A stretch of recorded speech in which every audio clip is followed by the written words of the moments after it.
Away from the subsidy matters, Nigerian government on Tuesday applied to withdraw the charge of illegal possession of firearms filed against the suspended governor of the Central Bank of Nigeria, Godwin Emefiele. Director of Public Prosecutions at the Federal Ministry of Justice, Bakodo Abubakar, who approached the Federal High Court in Ikoyi with an oral application, said the withdrawal followed the result of further investigations by the SSS. Abubakar, however, disclosed that the said fresh charges with 20 counts had been filed against Emefiele at the Federal High Court, Abuja. He made this known while speaking with journalists after the day's proceedings. On July 25, Emefiele was arraigned on the 2-count charge bordering on illegal possession of firearms at a Federal High Court in Ikoyi. I'm glad to say, joining us tonight to discuss this, we have in the studio Segun Sopeton. He is the CEO of ACT. ACT is a Nigerian civil society organization. Segun, good evening to you. Thank you very much for your time. Thanks for having me. And via video link, we're joined by Olayinka Aleru. He is a legal practitioner and, of course, a public affairs analyst. Olayinka, good evening. Thank you very much for your time. Good evening. Thank you for having me on your program. Yeah, gentlemen, we hear that the federal government is dropping or has applied to drop the charges against Godwin Emefiele, who we know is the central bank suspended CBN governor. They approached the court today. There were two pleas that were made, one from the federal government represented by the DPP, the federal DPP, and one from the council to Godwin Emefiele, Dauda. The federal government said, "My Lord, the Honorable Justice of Webe, we want to drop these charges because we have applied to the Federal High Court in the FCT with 20 fresh charges." Gentlemen, would you say these charges were delayed tactics by the government, or have they been dropped? I'll start with you, Segun Sopeton. Well, I find it quite intriguing, what's happening, and it's in keeping with the approach that we've seen from our security agencies, in the last decade or thereabouts, where they go ahead and arrest people on the basis of some allegation or the order, and then hold those people whilst they're investigating. It's a very unorthodox approach to prosecution.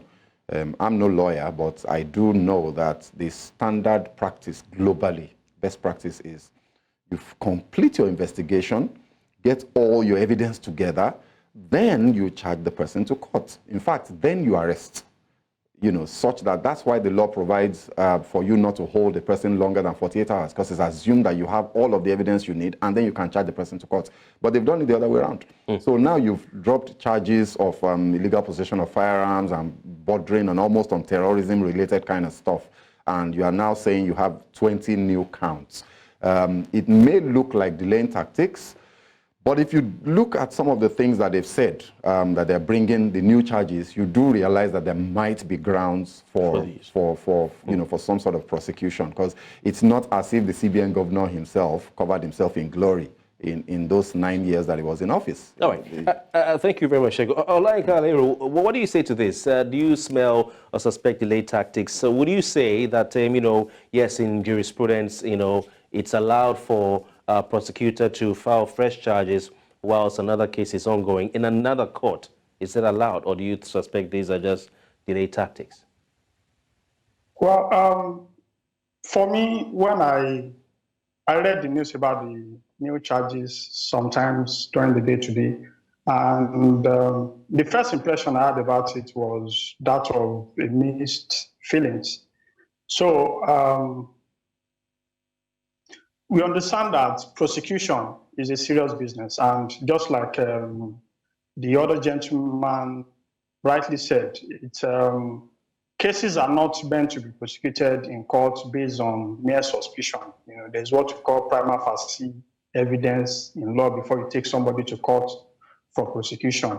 And the practice of arresting a suspected offender first and then looking for evidence to nail them with in court, it's not done anywhere in any civilized society. It is only in Nigeria that it is more or less has become a practice. And there seems to be a tradition for this now by the security agencies. So if you remember very well, it was the same tactics that was used when President Buhari when he first came in with the so-called Dasuki Gate, when Dasuki was initially arrested on grounds of illegal possession of firearms. So I see this as coming from the playbook of the DSS. It's gradually becoming a practice, which is very worrisome. You know, criminal litigation for that matter, is a very serious business, and the government should be very serious when they are bringing somebody to court, especially for someone with the status and caliber of Emefiele.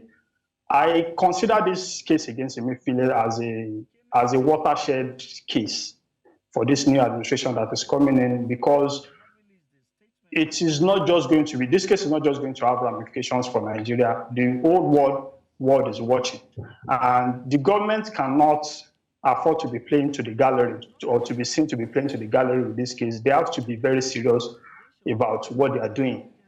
Yes, but now, Olaika, is it allowed under law, you know, to have such an action? You have the man facing, you know, charges before a court, and you take it to a court of coordinate jurisdiction in another city to file fresh charges while applying to this other court to have those first charges withdrawn.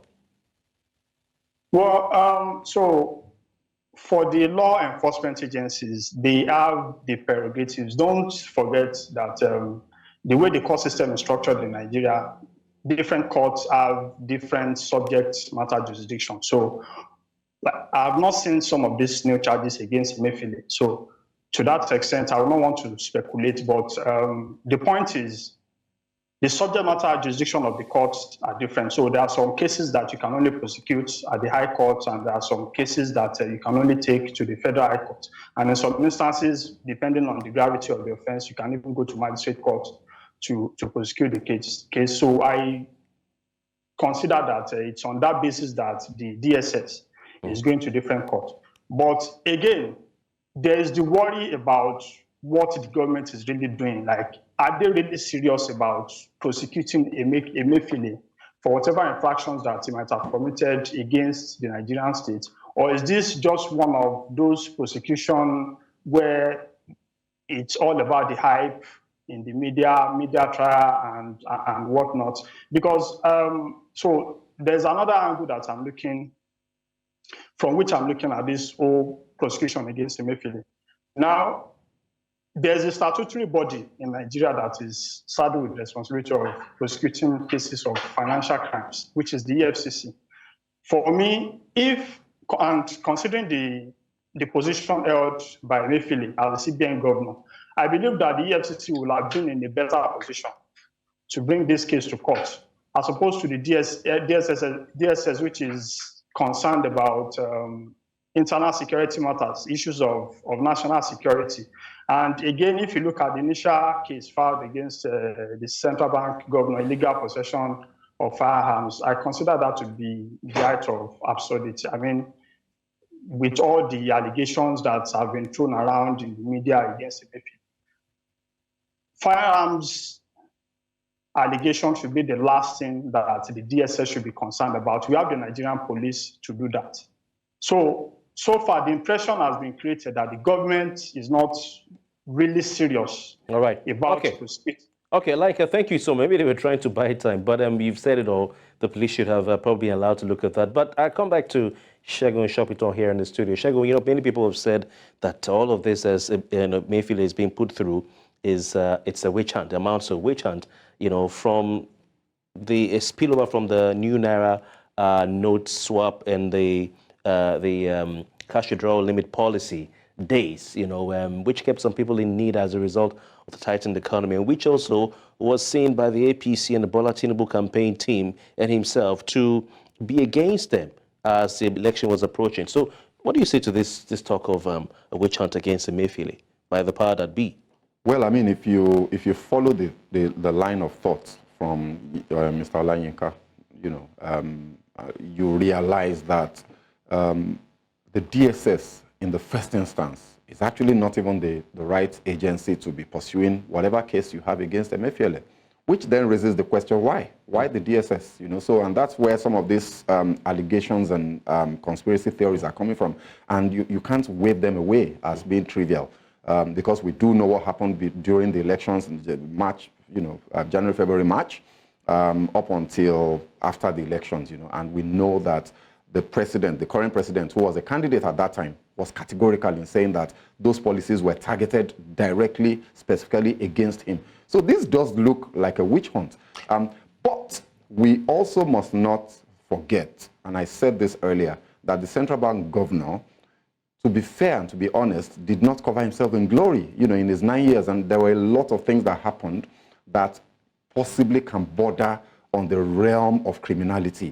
For example, because maybe we're not sure of, are we sure what the 20 counts yeah, are yet? exactly. We talked about terrorism sometime. Yes, but this, for example, there is one that I saw that said conferring illegal advantage to people. Now, there's this issue of round-tripping and arbitrage, using the reason that we had multiple exchange rates, for example, was that some people were being favored to gain access to foreign exchange at very low rates to sell at the parallel markets. This is economic sabotage, and it's possible that it could be tried in court. All right. So very interesting times. We need to look at how it plays out. We'll keep watching the space. Gentlemen, we want to call it today, and thank you so much for your time.